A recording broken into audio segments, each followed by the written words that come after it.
Good morning, all of you. In costing subject, today we read most important topic labor control. We know labor is the important part of the factory, office,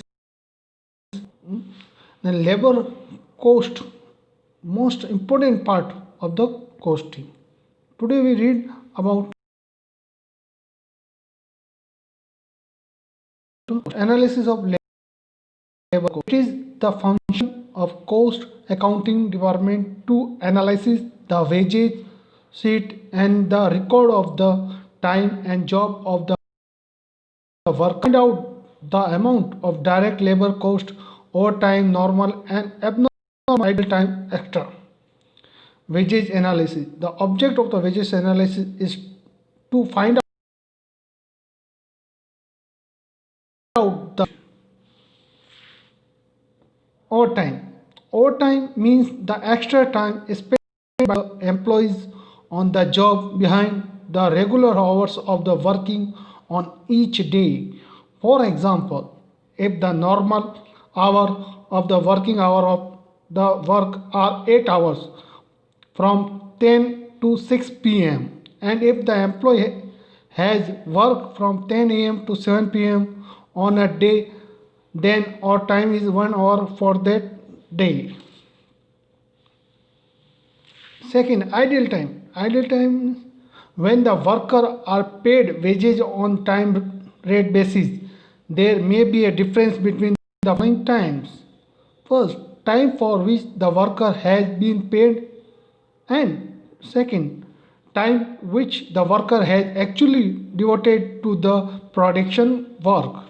Difference between these two times is known as ideal time. In other words, ideal time the present the time for which wages are paid but during which on production is obtained. Ideal time is two type. First, normal time ideal time and abnormal ideal time. First, normal ideal time. Normal ideal time means the ideal time which the producer cannot avoid through well aware of it. That is, in normal circumstance, such ideal time is but natural.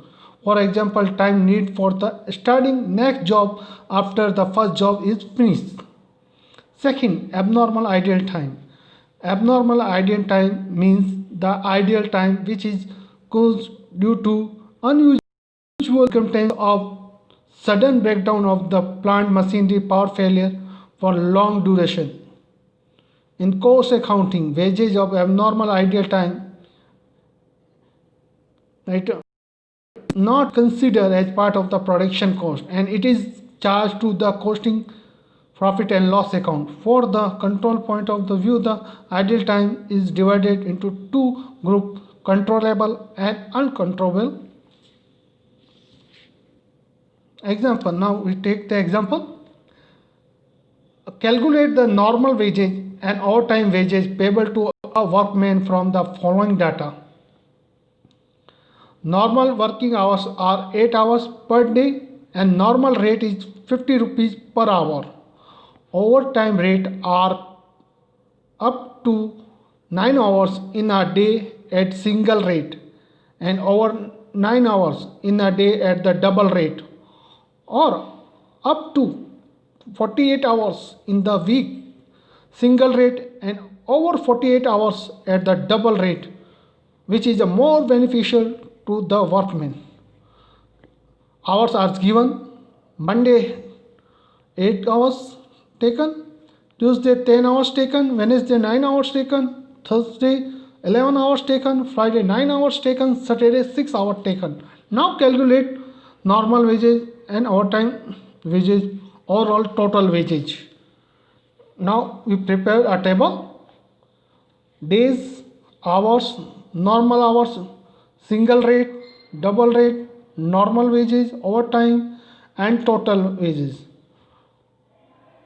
Normal hours is 8 hours per day and hours taken by worker Monday 8 hours, Tuesday 10 hours, Wednesday 9 hours, Thursday 11 hours, Friday 9 hours, Saturday 6 hours.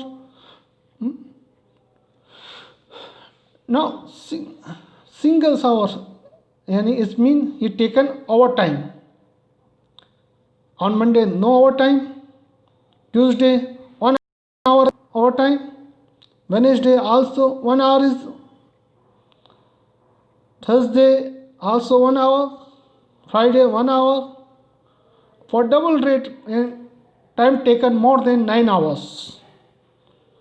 On Monday not, Tuesday yes 1 hour also taken because he taken 10 hours more than 1 hour to overtime. Wednesday nothing, Thursday nothing, Friday additional 2 hours taken, Saturday nothing.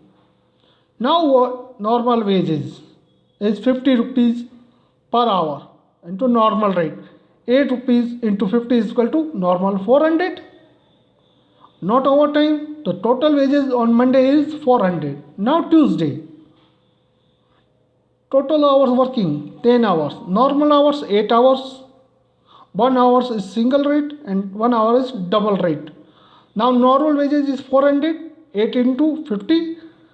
Then for single hours rate is 50 is equal to 150 and double is 50 into 2 is 200 rupees. Overall total wages of Thursday is 550 rupees. Now such way we have calculated all the days wages. Now total wages is 2800 rupees. If so, second question is that our if we taken weekly wise, now taken weekly, normal wages and overtime wages according to second alternative method. Normal wages for 48 hours, let's say 50 rupees per hour equal to 48 into 50 equal to 2400. Overtime for 5 hours, 53 minus 48 hours equal to 50 rupees. Total 2900. Now second alternative is more beneficial to worker according to which total wages of worker is 2900. Now second example, an analysis of the time card of a worker on a machine so that of 48 hours 45 hours to he work including for all alternate on production in 3 hours and by the ideal time due to machine breakdown. The rate of worker is 10 rupees per hour, but overtime is paid at the 100% extra. When you are required to allocate the total wages to worker between direct and indirect labor. Time wages 24 hours at the rate of 10 rupees per hour equal to 480 rupees. Overtime allocation for 4 hours at the rate of 10 per hour equal to 40 rupees. Total wages 520 rupees. Direct labor 14 hours 5 hours at the rate of 4550 rupees. Indirect labor overtime 40 rupees. Ideal time treated as normal 30 rupees. Overall to 520 rupees. And no difference between both. Now this such way we calculate labor control. In next video we will meet with other method of the labor wages management, how to calculate labor wages in next see in the video. Kindly like, subscribe and forward our video. For any query comment please. Thank you.